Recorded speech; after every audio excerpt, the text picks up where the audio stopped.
This is how to tan a deer hide. So first thing we're going to do is start flushing the hide and make sure it's very clean.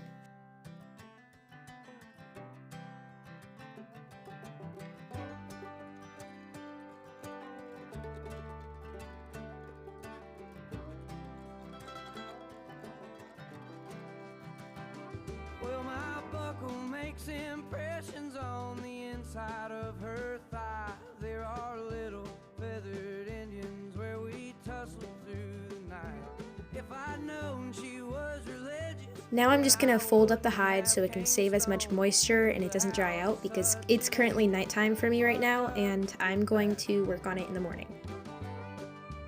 Now I just have it laid out over a trash bin and I'm going to start to pressure wash it.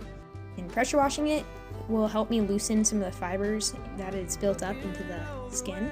And then I'm going to take the flushing beam back out and flush whatever else I can get off it.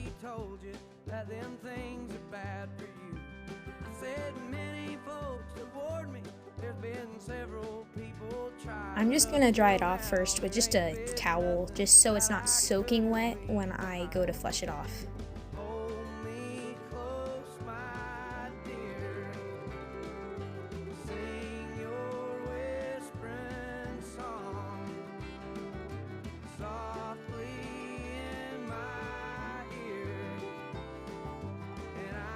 After I'm done flushing it, I will lay it down and I'm going to be dumping some non-iodized salt onto it and then I'm going to rub it in, and I got to make sure it's not iodine because the iodine can take out the hair and I'm trying to keep the hair on.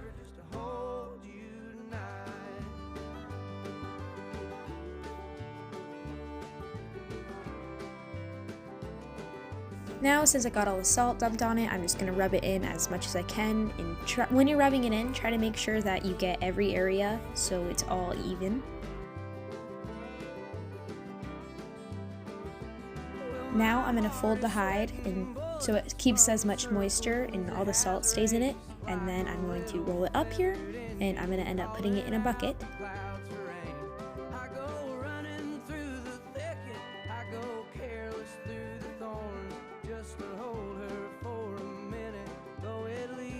I'm using a 5-gallon pail and I put a block down at the bottom just because any moisture that it comes out of the hide, you don't really want it sitting in its own moisture. So the block will just help the hide stay up more.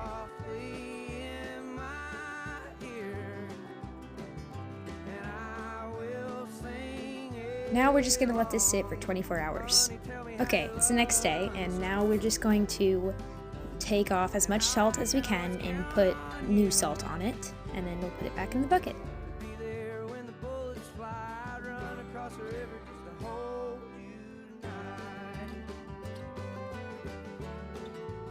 Now it's time that we put some new salt over it, and then we gotta rub it in one more time and roll it up and put it back in the bucket. Again, when rubbing it in, make sure you get into every little crevice. And this is something I did not do correctly the first hide I did. I actually missed the tail part and it started to reek. And just when you're doing the salt, it helps take out the smell. Now I'm just gonna roll this back up and put it in the bucket for another 24 hours.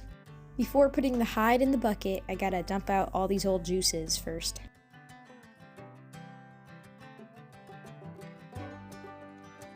And then we'll just let this sit for another 24 hours and then we can wash the hide and put it on the frame. Now I'm just going to give the hide a good rinse here, and Mom, I hope you don't see this, but I am using our tub.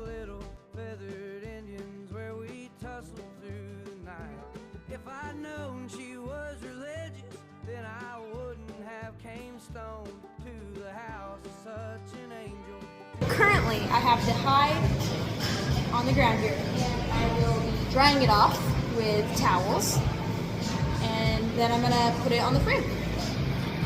Alrighty, I got these little clips that can clip onto the edge of the hide so I don't have to put holes in every spot of it. I only have a limited amount, so I will have to put holes in it.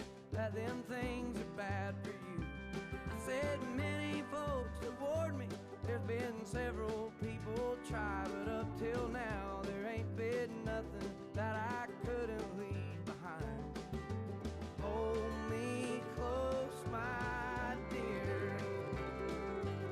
I got my brother out here, and I really don't know what he's doing in this clip, but he's gonna help me lift up the frame and then help me tighten these clips.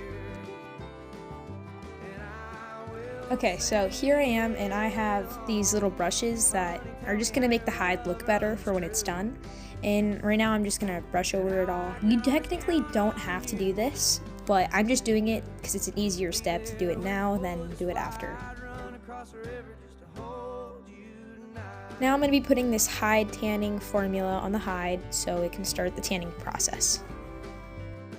Now I'm just going to paint on the tanning formula to the hide, and then I'll let it dry for a few days until it's all nice and hard, and then I'll start to work it.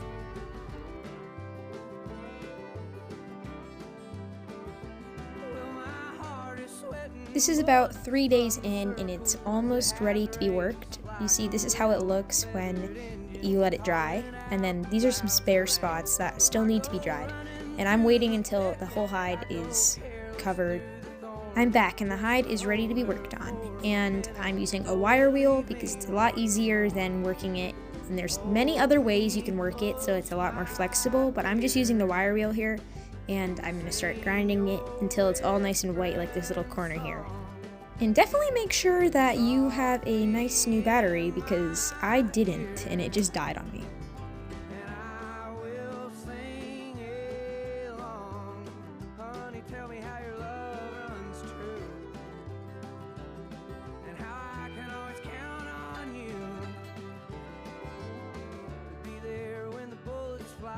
Okay, I just finished working it with a wire wheel, and now, as you see right here, I actually have some little spots that I had cut into it too deep or held onto it too long in the one spot. It's pretty flexible for the most part, but I'm going to use this little clip here, and I'm going to cut around all the edges. And cutting all the edges makes it a little more flexible just because when you're fleshing it, you're pushing all the fat to the very edge of it, and sometimes the fat stays at the end. And just cutting it off makes it a little flexible.